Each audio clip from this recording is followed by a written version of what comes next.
suffered a crisis in our culture.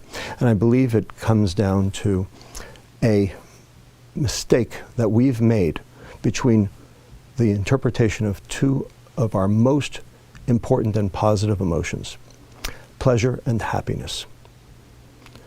A lot of people equate the two, but I'm here to tell you that they are completely different. A lot of people think they're exactly the same. In fact, on the internet, you can find definitions that actually conflate and confuse the two. So what are the differences between pleasure and happiness? And I believe there are 7. Pleasure is short-lived, happiness is long-lived. Pleasure is visceral, happiness is ethereal. Pleasure is taking, happiness is giving. Pleasure can be achieved with substances, happiness cannot be achieved with substances. Pleasure is experienced alone, happiness is experienced in social groups. The extremes of pleasure all lead to addiction, whether they be substances or behaviors. Yet there's no such thing as being addicted to too much happiness.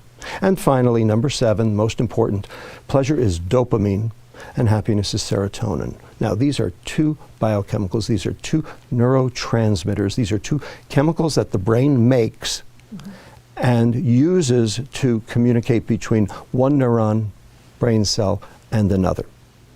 Now, why do we care? So what?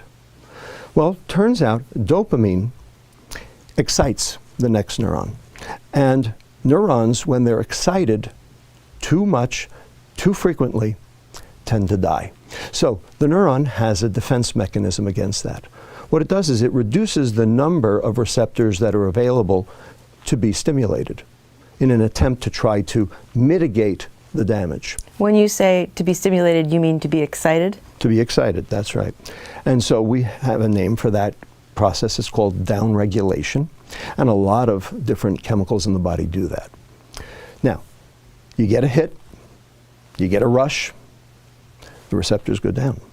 Next time, you need a bigger hit to get the same rush because there are fewer receptors to occupy.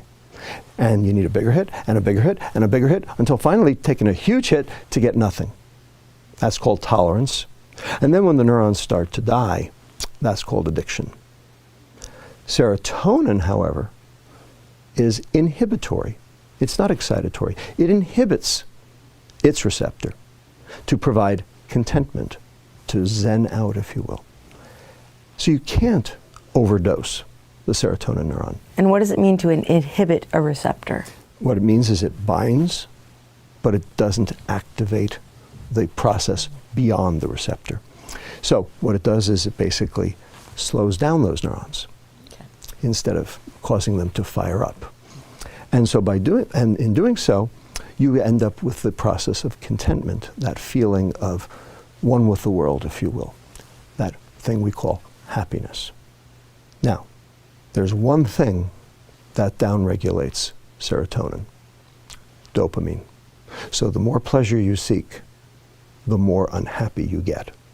And Las Vegas, Madison Avenue, Wall Street, Silicon Valley, and Washington, D.C. have very specifically and in a coordinated fashion confused and conflated the term happiness with the term pleasure, so that you can buy happiness, so that they can sell you their junk. It's called the American economy, and it's based on hedonic substances that drive pleasure rather than happiness. And in the process, we have become most decidedly unhappy.